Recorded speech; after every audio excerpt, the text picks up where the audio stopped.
Hello friends, welcome to our YouTube channel learn with NH. आज के इस video में दोस्तों हम क्लास 6 की जो किताब है उसके अंदर राजस्थान जीके से रिलेटेड जो भी इंपॉर्टेंट फैक्ट्स दिए गए हैं दोस्तों वो हम यहाँ पर डिस्कस करेंगे। आजकल जिस तरीके से आरएसएम एसएसबी का पेपर आ रहा है दोस्तों, यहाँ से काफ़ी सारे क्वेश्चन एग्जाम में पूछे जा रहे हैं। ठीक है, इस वीडियो में दोस्तों हम क्लास 6 से रिलेटेड जो भी इंपॉर्टेंट फैक्ट्स है वो सभी कंप्लीट कर लेंगे। ठीक है, तो ये वीडियो आप लोगों के लिए बहुत ही ज़्यादा यूज़फुल रहेगा और जो भी विद्यार्थी चैनल पर नए हैं वो चैनल को सब्सक्राइब करें और वीडियो को लाइक करें। ठीक है, तो चलिए दोस्तों बिना देरी के शुरू करते हैं। बहुत ही शानदार सवाल यहाँ पर दिए गए हैं। ठीक है, और आपका कंप्लीट रिवीजन हो जाएगा क्योंकि यहाँ पर मिक्स में दिया गया है सब कुछ। ठीक है, यहाँ पर सारी चीज़ें आपको मिक्स में देखने को मिलेगी। पहला सवाल देखिए, 2 फरवरी 2006 को नरेगा की शुरुआत देश के कितने जिलों में हुई? तो 2 फरवरी 2006 को नरेगा की शुरुआत 200 जिलों में हुई थी। ये आपको ध्यान रखना है। कितने जिलों में हुई थी दोस्तों? 200 जिलों में हुई थी। ठीक है, आगे देखिए, नरेगा को संपूर्ण देश में किस वर्ष लागू किया गया? तो अगर आपसे पूछ लिया जाए नरेगा को संपूर्ण देश में किस वर्ष लागू किया गया, तो 2008 में लागू किया गया था। ये आपको ध्यान रखना है। ठीक है, और दोस्तों नरेगा का नाम चेंज करके मनरेगा कब किया गया था? तो मनरेगा 2009 में किया गया था। यह भी आपको ध्यान रखना है। ठीक है, आगे देखिए, राजस्थान भारत के कितने प्रतिशत भाग पर फैला है? राजस्थान भारत के कितने प्रतिशत भाग पर फैला है दोस्तों? तो ये आपके 10.41% भाग पर फैला है। ये आपको ध्यान रखना है। ठीक है, यानी कि राजस्थान जो है वो भारत का कितना हो जाएगा? 10.41%। ये आपको ध्यान रखना है। ठीक है, आगे देखिए, राजस्थान की उत्तर दक्षिण तक की लंबाई 826 किलोमीटर है। तो दोस्तों राजस्थान के उत्तर से दक्षिण तक की लंबाई जो है वो 826 किलोमीटर है। ये आप देख लीजिए, ये उत्तर से दक्षिण लंबाई 826 है। और अगर आपसे पूर्व से पश्चिम की पूछी जाए या पश्चिम से पूर्व की पूछी जाए तो वो कितनी हो जाएगी दोस्तों? ये आपकी 869 किलोमीटर हो जाएगी। ठीक है, यहाँ पर आपसे अक्षांशीय विस्तार और देशांतरीय विस्तार भी पूछा जाता है, वो भी आपको ध्यान रखना है। ये कितना हो जाएगा दोस्तों? आपका 23 डिग्री 30 मिनट से लेके उत्तर से लेके ये आपका हो जाएगा 30 डिग्री 12 मिनट उत्तर। ये आपको ध्यान रखना है। ठीक है, और अगर आपसे पूछा जाए दोस्तों देशांतरीय विस्तार तो ये आपका हो जाएगा 69 डिग्री 30 मिनट से लेके 78 डिग्री 17 मिनट।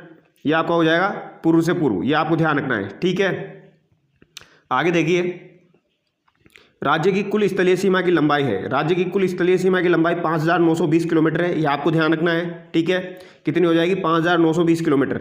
और रेड क्लिफ रेखा की राजस्थान में लंबाई है, रेड क्लिफ रेखा की राजस्थान में लंबाई कितनी है दोस्तों? 1070 किलोमीटर। ये आपको ध्यान रखना है। ठीक है, राजस्थान के किस भौतिक प्रदेश में सर्वाधिक धात्विक खनिज मिलते हैं? तो राजस्थान का कौन सा भौतिक प्रदेश ऐसा है जहां पर सर्वाधिक धात्विक खनिज पाए जाते हैं? तो ये आपका अरावली प्रदेश है। ये आपको ध्यान रखना है। ठीक है, आगे देखिए, किस त्योहार पर गेहूं व बाजरे का खींच बनाया जाता है? तो दोस्तों गेहूं और बाजरे का खींच जो है ये आपका आखा तीज पर बनाया जाता है। कब बनाया जाता है? अच्छा सवाल है दोस्तों, ये पूछा जा सकता है। गेहूं व बाजरे का खींच कब बनाया जाता है? आपको ऑप्शन में दे दिया जाएगा गणगौर, तीज, आका तीज। तो यहाँ पर आपका राइट आंसर क्या होगा दोस्तों? आका तीज होगा। ये आपको ध्यान रखना है। ठीक है, आका तीज आपकी कब मनाई जाती है दोस्तों? तो ये आपकी वैशाख शुक्ल पक्ष की तृतीया को मनाई जाती है। ये आपको ध्यान रखना है। बीकानेर का स्थापना दिवस जो था वो आका तीज को ही था। ये आपको ध्यान रखना है। ठीक है, और वैशाख कृष्ण पक्ष की तृतीया क्या हो जाएगी दोस्तों? ये आपकी हो जाएगी दोस्तों धींगा गंवर हो जाएगा। ठीक है, क्या हो जाएगा? धींगा गंवर। धींगा गंवर कहाँ की फेमस है आपकी? धींगा गंवर आपकी उदयपुर की फेमस है दोस्तों। ठीक है, और धींगा बेतमार अगर आपसे पूछी जाए तो वो कहाँ की हो जाएगी? आपकी मारवाड़ की हो जाएगी।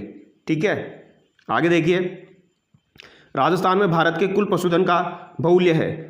तो ये आपका 6.78% हो जाएगा दोस्तों। ये आपको ध्यान रखना है। ठीक है, आगे देखिए, नाचता हुआ पक्षी पत्थर की संदूक किस सभ्यता से प्राप्त हुए हैं? तो दोस्तों नाचता हुआ पक्षी पत्थर की संदूक ये आपकी बेराट सभ्यता से प्राप्त हुए हैं। ये आपको ध्यान रखना है। ठीक है, इंपॉर्टेंट सवाल है दोस्तों, पूछा जा सकता है। ठीक है, एक बार फिर से बता देता हूं, नाचता हुआ पक्षी पत्थर की संदूक कहां से प्राप्त हुए हैं? तो ये आपके बेराट से प्राप्त हुए हैं। ठीक है, आगे देखिए, भारत का सबसे बड़ा रेलवे मॉडल कक्ष कहां स्थित है? भारत का सबसे बड़ा रेलवे मॉडल कक्ष कहां स्थित है दोस्तों? तो ये आपका उदयपुर में स्थित है। कहां पर स्थित है? उदयपुर में स्थित है। याद रह जाएगा, सबसे बड़ा रेलवे मॉडल कक्ष कहां पर है? उदयपुर में है। ठीक है, आगे देखिए, जयपुर मत करके आ जाना। आगे देखिए, कोटा के दशहरे मेले की अत्यधिक आकर्षक रूप में पहचान किस शासक के काल में मिली? तो दोस्तों कोटा का जो दशहरा मेला है उसको सर्वाधिक पहचान किसके काल में मिली? उमेश सिंह के काल में। ये आपको ध्यान रखना है। किसके काल में मिली? उमेश सिंह के काल में। ठीक है, आगे देखिए, उदयपुर के हरियाली अमावस्या की शुरुआत 1899 ईस्वी में किस शासक ने की? तो उदयपुर के अंदर हरियाली अमावस्या की शुरुआत जो थी दोस्तों ये फतेह सिंह के द्वारा की गई। ये आपको ध्यान रखना है। ठीक है, फतेह सिंह के द्वारा की गई। याद रह जाएगा, किसके द्वारा की गई? 1899 में फतेह सिंह के द्वारा। आगे देखिए, श्री महावीर जी का मेला कब आयोजित होता है? महावीर जी का मेला आपका कब आयोजित होता है दोस्तों? तो ये आपका चैत्र माह में आयोजित होता है, ये आपको ध्यान रखना है, ठीक है, इंपॉर्टेंट है। महावीर जी का मेला कहाँ लगता है दोस्तों? करौली में लगता है, ठीक है, ये आपको ध्यान रखना है। आगे देखिए, बैराट का वर्णन किस यात्री ने किया? वेरी वेरी इंपॉर्टेंट दोस्तों, काफ़ी बार पूछा जा चुका है। बैराट का वर्णन किस यात्री ने किया? तो दोस्तों ये ह्वेन-सांग के द्वारा किया गया था, ठीक है, ह्वेन-सांग के द्वारा किया गया था, ये आपको ध्यान रखना है, ठीक है। आगे देखिए, सुरसेन नामक राजवंश का वर्णन किस प्रशस्ति में मिलता है? तो सुरसेन नामक राजवंश का वर्णन किस प्रशस्ति में मिलता है दोस्तों? बयाना प्रशस्ति में मिलता है। ये भी अच्छा सवाल है दोस्तों, पूछा जा सकता है। सुरसेन नामक जो जनपद था या जो राजवंश है उसका वर्णन बयाना प्रशस्ति में मिलता है, ये आपको ध्यान रखना है, ठीक है। आगे देखिए, वृहद संहिता में किनके पतन का वर्णन मिलता है? तो दोस्तों वृहद संहिता जो है इसमें योध्या जनपद का पतन का वर्णन मिलता है, ये आपको ध्यान रखना है, ठीक है। योध्या जनपद का जो पतन हुआ था उसका वर्णन वृहद संहिता में मिलता है, ये आपको ध्यान रखना है, ठीक है। आगे देखिए, कसवा अभिलेख किस जिले में है? तो कंसवा अभिलेख दोस्तों आपके कोटा जिले में है, ये आपको ध्यान रखना है, ये काफ़ी बार पूछा जा चुका है दोस्तों, ठीक है। आगे देखिए, गाय के मुख वाले प्याले, गाय के मुख वाले प्याले तांबे के बेल किस सभ्यता से प्राप्त हुए हैं? तो दोस्तों ये आपकी कालीबंगा सभ्यता से प्राप्त हुए हैं, ठीक है, घग्गर नदी के किनारे स्थित है हनुमानगढ़ में। आगे देखिए, पूर्वी राजस्थान एवं गंगा घाटी में पल्लवित होने वाली संस्कृति थी। तो दोस्तों पूर्वी राजस्थान और गंगा घाटी में पल्लवित होने वाली संस्कृति आपकी कौन सी हो जाएगी? गणेश्वर सभ्यता हो जाएगी, आपको ध्यान रखना है, ठीक है। पूर्वी राजस्थान और गंगा घाटी में पल्लवित होने वाली संस्कृति आपकी गणेश्वर सभ्यता हो जाएगी। आगे देखिए, त्रिरत्न चक्र के चिन्ह युक्त अलंकृत घड़े किस सभ्यता से मिले हैं? तो दोस्तों त्रिरत्न चक्र के चिन्ह युक्त अलंकृत घड़े जो है ये आपके बैराट सभ्यता से प्राप्त हुए हैं, ये आपको ध्यान रखना है, ठीक है। कहाँ से प्राप्त हुए हैं? बैराट सभ्यता से प्राप्त हुए हैं। अच्छा सवाल है दोस्तों, पूछा जा सकता है। भारतीय महामरुस्थल का भाग है, भारतीय महामरुस्थल का भाग बाड़मेर, जैसलमेर और बीकानेर हो जाएंगे, ठीक है। आगे देखिए, नानसा अभिलेख किस जिले में है? तो दोस्तों नानसा अभिलेख जो है ये आपका भीलवाड़ा जिले में है। कहाँ पर है? भीलवाड़ा जिले में, ये आपको ध्यान रखना है, ठीक है। आगे देखिए, किस परियोजना से जयपुर अजमेर टोंक क्षेत्रों को जलापूर्ति की जा रही है? तो जयपुर अजमेर टोंक ये किससे संबंधित हो जाएंगे दोस्तों? बिसलपुर बांध से, ये आपको ध्यान रखना है, ठीक है, बिसलपुर परियोजना से। आगे देखिए, अच्छा सवाल है दोस्तों, दूध तलाई झील किस जिले में है? तो दूध तलाई झील आपकी कौन से जिले में स्थित है? दूध तलाई झील जो है ये आपकी उदयपुर जिले में स्थित है, ये आपको ध्यान रखना है। कहाँ पर स्थित है दोस्तों? उदयपुर जिले में, ठीक है, ये पूछी जा सकती है। दूध तलाई झील कहाँ पर हो जाएगी? उदयपुर जिले में हो जाएगी, ठीक है।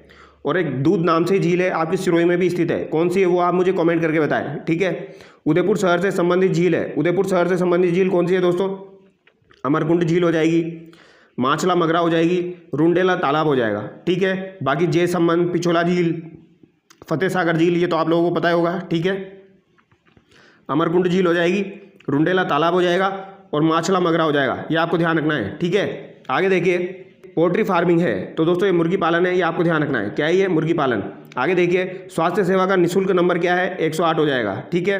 देश में उपलब्ध जल का कितने प्रतिशत जल राजस्थान में प्राप्त है? तो दोस्तों ये 1% प्राप्त है राजस्थान में, ये आपको ध्यान रखना है। देश में उपलब्ध जल का कितना प्रतिशत जल राजस्थान को प्राप्त है? तो ये 1% हो जाएगा, ठीक है। आगे देखिए, इंपॉर्टेंट सवाल है दोस्तों, सुख सागर तालाब और काला सागर तालाब किस जिले में है? तो दोस्तों सुख सागर तालाब और काला सागर तालाब जो है ये आपका सवाई माधोपुर जिले में स्थित है, ये आपको ध्यान रखना है। कहाँ पर स्थित है? सवाई माधोपुर जिले में, ये पूछा जा सकता है दोस्तों, ठीक है। सुख सागर और काला सागर कहाँ का हो जाएगा? सवाई माधोपुर का हो जाएगा। मुथाना, दांतीवाड़ा, हेमावास तालाब किस जिले में है? तो दोस्तों ये आपके पाली जिले में हो जाएंगे, ठीक है। मुथाना, दांतीवाड़ा और हेमावास तालाब कहाँ के हो जाएंगे? पाली जिले में हो जाएंगे, ठीक है। आगे देखिए, सेना पानी तालाब किस जिले में है? तो सेना पानी तालाब आपका किस जिले में है दोस्तों? चित्तौड़गढ़ जिले में, ठीक है, इंपॉर्टेंट है दोस्तों। सेना पानी तालाब जो है ये आपका कहाँ पर हो जाएगा? चित्तौड़गढ़ जिले में हो जाएगा, ये आपको ध्यान रखना है। सेना पानी, सेना को पानी पिला दिया चित्तौड़ में। आगे देखिए, सरेरी, खारी, मेजा बांध किस जिले में है? तो दोस्तों सरेरी, खारी और मेजा बांध जो है ये आपका भीलवाड़ा जिले में हो जाएगा, ठीक है। मेजा बांध जो है ये कोठारी नदी पर बना हुआ है दोस्तों, ये आपको ध्यान रखना है, ठीक है, ये काफ़ी बार पूछा जाता है, जिसके किनारे पर आपकी बागोर सभ्यता स्थित है। आगे देखिए, पद्मिनी, वानकिया, मुरालिया तालाब किस जिले में है? तो दोस्तों पद्मिनी, वानकिया, मुरालिया तालाब आपका चित्तौड़गढ़ जिले में, ये आपको ध्यान रखना है, ठीक है। हिंडोली, कीर्तिमोरी, बरडा, रिडोला तालाब किस जिले में है? तो हिंडोली, कीर्तिमोरी, बरडा, रिडोला ये आपकी बूंदी में है, ठीक है, हिंडोली से पता चल रहा है आपको। आगे देखिए, बागोलिया तालाब किस जिले में है? तो ये इंपॉर्टेंट है दोस्तों, बागोलिया तालाब कहाँ पर है आपका? बागोलिया तालाब आपका उदयपुर में हो जाएगा, ये आपको ध्यान रखना है। कहाँ पर हो जाएगा? उदयपुर जिले में हो जाएगा, ठीक है, याद रह जाएगा, बागोलिया उदयपुर में। जाजली, अचलावदा, सांकथली, तेज सागर, गंदेर, खेरोट, रायपुर तालाब किस जिले में है? तो दोस्तों जाजली, अचलावदा, सांकथली, तेज सागर, गंदेर, खेरोट और रायपुर जो है ये आपके प्रतापगढ़ जिले में, ये आपको ध्यान रखना है। ठीक है, इनको आप एक बार नोट्स में नोट डाउन कर लीजिएगा। आगे देखिए, गढ़सीसर झील किस जिले में है? वेरी वेरी इंपॉर्टेंट है दोस्तों, काफ़ी बार एग्जाम में पूछी जाती है। गढ़सीसर झील आपकी जैसलमेर में स्थित है। ठीक है, आगे देखिए, एडवर्ड सागर झील किस जिले में है? एडवर्ड सागर झील जो है दोस्तों ये गेप सागर झील को कहा जाता है। ठीक है, ये कहाँ पर हो जाएगी? आपकी डूंगरपुर में हो जाएगी। ठीक है, ये भी काफ़ी बार एग्जाम में पूछी जाती है। आगे देखिए, नागतलाई, जुग्गर, ममचेड़ी, नीदर झील किस जिले में है? तो दोस्तों नागतलाई, जुग्गर, ममचेड़ी और नीदर झील जो है ये आपकी करौली जिले की हो जाएगी। ये आपको ध्यान रखना है। ठीक है, ये क्लास 6 की बुक में दिए गए हैं दोस्तों, तो आपको ध्यान रखनी पड़ेगी। ठीक है, नागतलाई, जुग्गर, ममचेड़ी और नीदर झील। आगे देखिए, अजीत सागर बांध किस जिले में है? तो दोस्तों ये तो एग्जाम में पूछा जा चुका है काफ़ी बार। अजीत सागर बांध आपका कहाँ पर है? झुंझुनू जिले में स्थित है। ठीक है, ये आपको ध्यान रखना है, याद रह जाएगा। अजीत सागर बांध कहाँ पर हो जाएगा? झुंझुनू जिले में हो जाएगा। जय सागर, विजय सागर किस जिले में है? तो जय सागर और विजय सागर जो है ये आपके अलवर जिले में स्थित है। ठीक है, जय सागर और विजय सागर अलवर जिले में स्थित है दोस्तों, इंपॉर्टेंट है।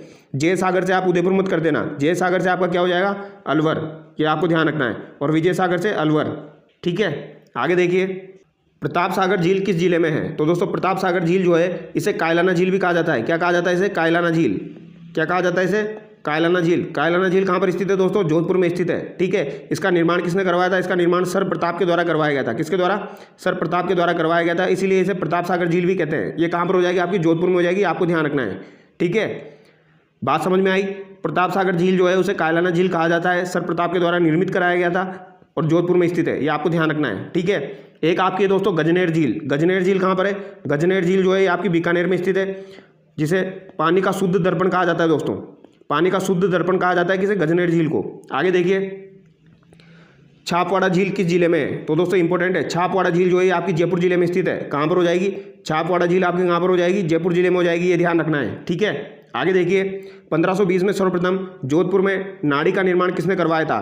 तो जोधपुर के अंदर नाड़ी का निर्माण सर्वप्रथम किसने करवाया था दोस्तों? तो ये राव जोधा के द्वारा करवाया गया था, ये आपको ध्यान रखना है, जोधा के द्वारा करवाया गया था। ठीक है, आगे देखिए, अपराजित प्रच्छा ग्रंथ में बावड़ियों के कितने प्रकार बताए गए हैं? तो दोस्तों अपराजित प्रच्छा ग्रंथ जो है इसमें बावड़ियों के 4 प्रकार बताए गए हैं, ये आपको ध्यान रखना है। ठीक है, ये पूछा जा सकता है, अपराजित प्रच्छा ग्रंथ में बावड़ियों के कितने प्रकार बताए गए हैं? सिंपल सा सवाल बनेगा, 4। ठीक है, आगे देखिए, स्वरूप सागर झील किस जिले में है?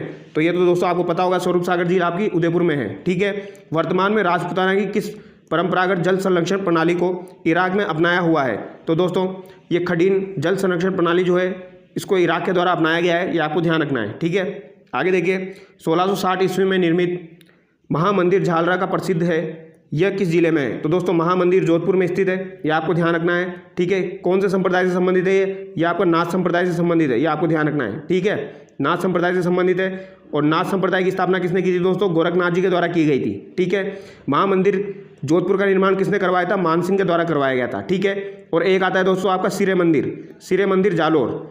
कौन सा सिरे मंदिर कहाँ पर है? आपका जालोर में, ये भी आपका नाथ संप्रदाय से संबंधित है, ये आपको ध्यान रखना है। ठीक है, आगे देखिए, राज्य सरकार ने किस वर्ष प्रारंभिक शिक्षा, कृषि चिकित्सा व स्वास्थ्य, महिला व बाल विकास तथा सामाजिक न्याय व अधिकारिता विभाग पंचायती राज संस्था को सौंपा गया? तो ये 2010 को सौंपा गया दोस्तों।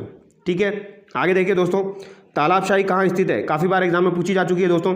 तालाबशाही जो है ये आपकी कहाँ पर स्थित है? ये आपकी धौलपुर में स्थित है, ये आपको ध्यान रखना है। कहाँ पर स्थित है? धौलपुर में स्थित है। ठीक है, आगे देखिए दोस्तों, कालक सागर झील कहाँ स्थित है? कालक सागर झील जो है ये आपकी दौसा में स्थित है।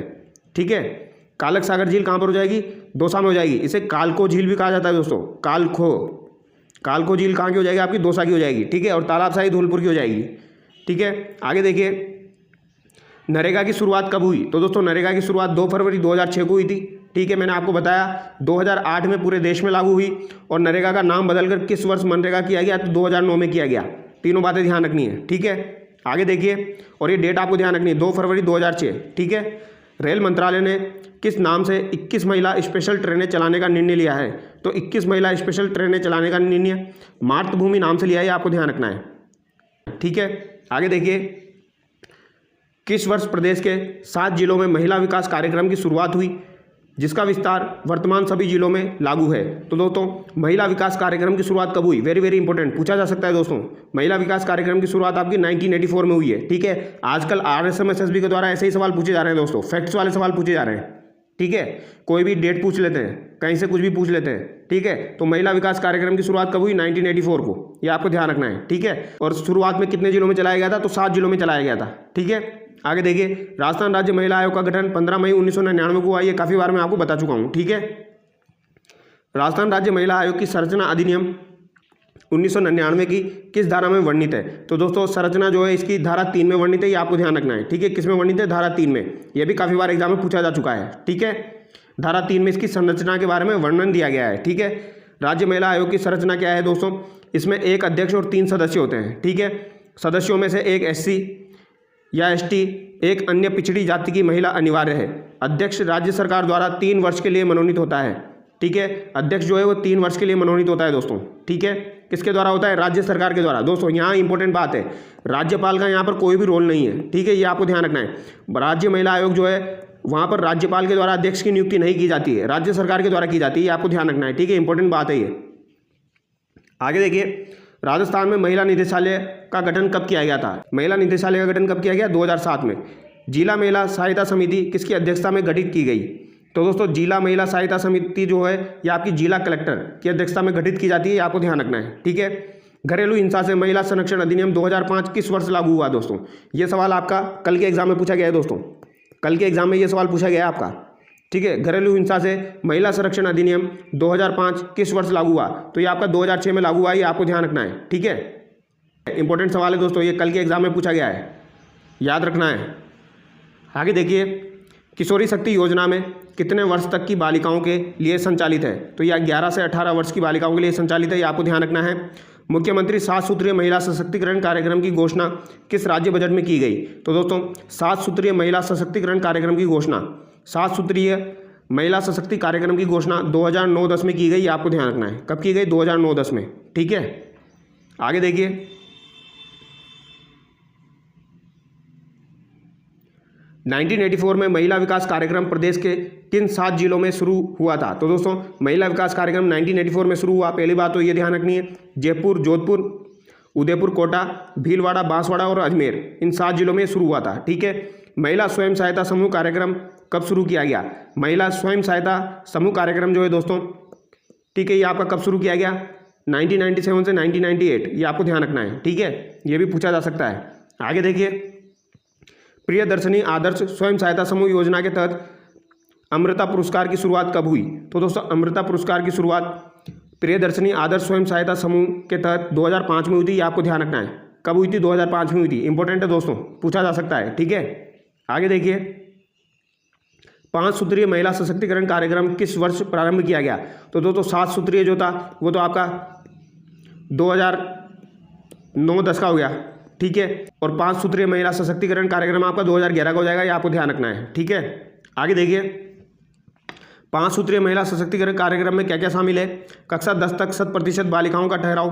ठीक है, बालिकाओं में शिशु विवाह की पूर्ण समाप्ति, हर महिला को संस्थागत प्रसव की सुविधा उपलब्ध कराना, सकल जन्म दर को 21 प्रति 1000 तक ले जाना, महिलाओं के लिए स्वरोजगार के अवसर सर्जित करना। ठीक है, सकल जन्म दर जो है दोस्तों 21 प्रति 1000 तक ले जाना, ये भी इसका लक्ष्य है, ये आपको ध्यान रखना है। आगे देखिए, राजस्थान में बालिकाओं की संख्या में गिरावट रोकने के लिए चलाई जा रही योजना का नाम है। तो बालिकाओं की संख्या में गिरावट को रोकने के लिए बालिका संबल योजना चलाई जा रही है दोस्तों, मुख्यमंत्री बालिका संबल योजना। ठीक है, आगे देखिए दोस्तों, मीराबाई के विवाहित के कितने वर्ष बाद पति भोजराज की मृत्यु हो गई थी। तो दोस्तों एक क्लास 6 की बुक में दिया हुआ है, 7 वर्ष यहाँ पर दिया गया है। ठीक है, ये आपको ध्यान रखना है। मीराबाई के विवाहित के कितने वर्ष बाद पति भोजराज की मृत्यु हुई थी, तो 7 वर्ष बाद। 1516 में दोस्तों भोजराज और मीराबाई की शादी हुई थी, ये आपको ध्यान रखना है। ठीक है, आगे देखिए, जैताना डूंगरपुर क्यों प्रसिद्ध है। तो ये लकड़ी की मूर्तियों के लिए प्रसिद्ध है, ये आपको ध्यान रखना है। मीराबाई का जन्म कहाँ हुआ था, ये तो आपको पता ही होगा, कुड़की पाली में हुआ था, काफ़ी बार पूछा जाता है। जैताना डूंगरपुर क्यों प्रसिद्ध है, तो लकड़ी की मूर्तियों के लिए प्रसिद्ध है, ये भी आपको ध्यान रखना है। ठीक है, याद रह जाएगा, जैताना डूंगरपुर लकड़ी की मूर्तियों के लिए। आगे देखिए, मोलेला के अतिरिक्त वे जिले जो टेराकोटा के केंद्र माने जाते हैं। तो दोस्तों मोलेला के अतिरिक्त मोलेला राजसमंद जो है ये आपका टेराकोटा के लिए प्रसिद्ध है। इसके अलावा अलवर और बाड़मेर जो है दोस्तों ये भी टेराकोटा के प्रसिद्ध केंद्र माने जाते हैं। ठीक है। रामसागर झील किस जिले में स्थित है? तो दोस्तों रामसागर झील आपकी कहाँ पर हो जाएगी? धौलपुर जिले में हो जाएगी, आपको ध्यान रखना है, ठीक है। रामसागर, वन विहार, इसके अलावा मैंने कौन सी बताई थी आपको दोस्तों? तालाब शाही, ये कहाँ पर है? धौलपुर में। रायपुर बांध किस जिले में है? रायपुर बांध आपका सीकर जिले में दोस्तों, याद रखना है, ठीक है। रायपुर बांध कौन से जिले में है? सीकर जिले में स्थित है, ये आपको ध्यान रखना है, ठीक है। तलवाड़ा झील किस जिले में है? तलवाड़ा झील आपकी हनुमानगढ़ जिले में स्थित है, ठीक है, ये आपको ध्यान रखना है दोस्तों। और अगर आपसे पूछा जाए त्रिपुरा सुंदरी माता का मंदिर कहाँ पर है? त्रिपुरा सुंदरी माता का मंदिर कहाँ पर है? तो वो तलवाड़ा बांसवाड़ा में, ठीक है। तलवाड़ा 2 है, एक तो आपका क्या हो जाएगा दोस्तों? तलवाड़ा बांसवाड़ा, जहाँ पर तो त्रिपुरा सुंदरी माता का मंदिर है। एक आपकी तलवाड़ा झील हो जाएगी जो कहाँ पर है? हनुमानगढ़ जिले में है, ठीक है। आगे देखिए, जेतपुरा बांध किस जिले में है? तो दोस्तों जेतपुरा बांध इंपॉर्टेंट है, ये आपका भीलवाड़ा जिले में स्थित है। जेतपुरा बांध कहाँ पर हो जाएगा दोस्तों? भीलवाड़ा जिले में हो जाएगा, आपको ध्यान रखना है, ठीक है। मोती झील किस जिले में? तो ये तो आप लोगों को पता होगा, भरतपुर जिले में स्थित है, ठीक है। आगे देखिए, शिवपुर हेड झील किस जिले में है? तो दोस्तों शिवपुर हेड झील जो है ये आपकी श्री गंगानगर जिले में है, स्पेशल है, ध्यान रखना है। शिवपुर हेड झील कहाँ पर है दोस्तों? हेड, इसको ऐसे याद रखना दोस्तों, हेड पर स्थित है ये। शिवपुर हेड झील कहाँ पर स्थित है? हेड पर स्थित है। हेड पर क्या आता है? गंगानगर आता है, ठीक है, तो श्री गंगानगर पर स्थित है। आगे देखिए, निम्न में से परंपरागत जल संरक्षण विधि है, तो ये आपकी कौन कौन सी हो जाएगी दोस्तों? टाका, कुंड, खडीन हो जाएगी, ठीक है। बरनाला यूप किस जिले में है? तो दोस्तों बरनाला यूप जो है ये आपका जयपुर जिले में है, ठीक है। बरनाला यूप कहाँ पर है आपका? जयपुर जिले में। नाला कहाँ पर है? जयपुर में हो जाएगा, ठीक है। सामोली लेक किस जिले में है? तो सामोली लेक आपका उदयपुर जिले का हो जाएगा, ठीक है। बिजोलिया शिलालेख किस जिले में है? तो बिजोलिया शिलालेख आपका भीलवाड़ा में है, ये आपको ध्यान रखना है, ठीक है। और इसके लेखक कौन थे दोस्तों? गुणभद्र थे।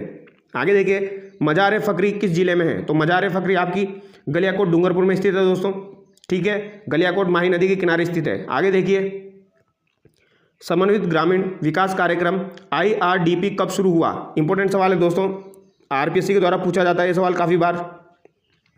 समन्वित ग्रामीण विकास कार्यक्रम 1978-79 में शुरू हुआ, ये आपको ध्यान रखना है, ठीक है।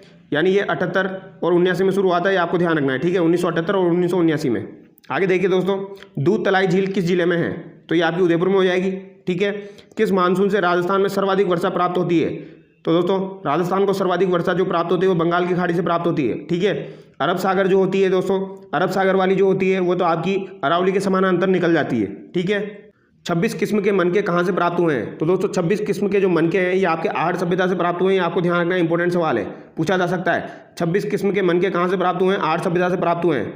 आगे देखिए दोस्तों, इंपॉर्टेंट सवाल है दोस्तों, ये आपका RSMSSB के द्वारा पूछा गया है। कुषाण की शक्ति को नष्ट करने वाला जनपद था? तो दोस्तों कुषाणों की जो शक्ति थी उनको नष्ट करने वाला जनपद योध्या जनपद था, ये आपको ध्यान रखना है। ये RSMSSB के द्वारा 2-3 बार पूछा जा चुका है, इंपॉर्टेंट सवाल है दोस्तों, ठीक है, याद रखना है इसको। आगे देखिए, श्री महावीर जी का मेला कब से कब तक आयोजित होता है? श्री महावीर जी का मेला चैत्र शुक्ल एकादशी से वैशाख कृष्ण द्वितीया तक आयोजित होता है दोस्तों, ये आपको ध्यान रखना है, ठीक है। राजस्थान राज्य परिवहन निगम की स्थापना कब की गई? तो दोस्तों RSRTC की स्थापना आपकी कब की गई थी? ये आपकी 1 अक्टूबर 1964 को की गई है, ठीक है, काफ़ी बार एग्जाम में पूछी जाती है, ध्यान रखना है, ठीक है, 1 अक्टूबर 1964। आगे देखिए, राजस्थान की पहली रेलगाड़ी कब संचालित हुई? राजस्थान की पहली रेलगाड़ी आपकी 1874 में संचालित हुई थी, आपको ध्यान रखना है। और भारत की पूछी जाए दोस्तों तो 1853 में, ठीक है।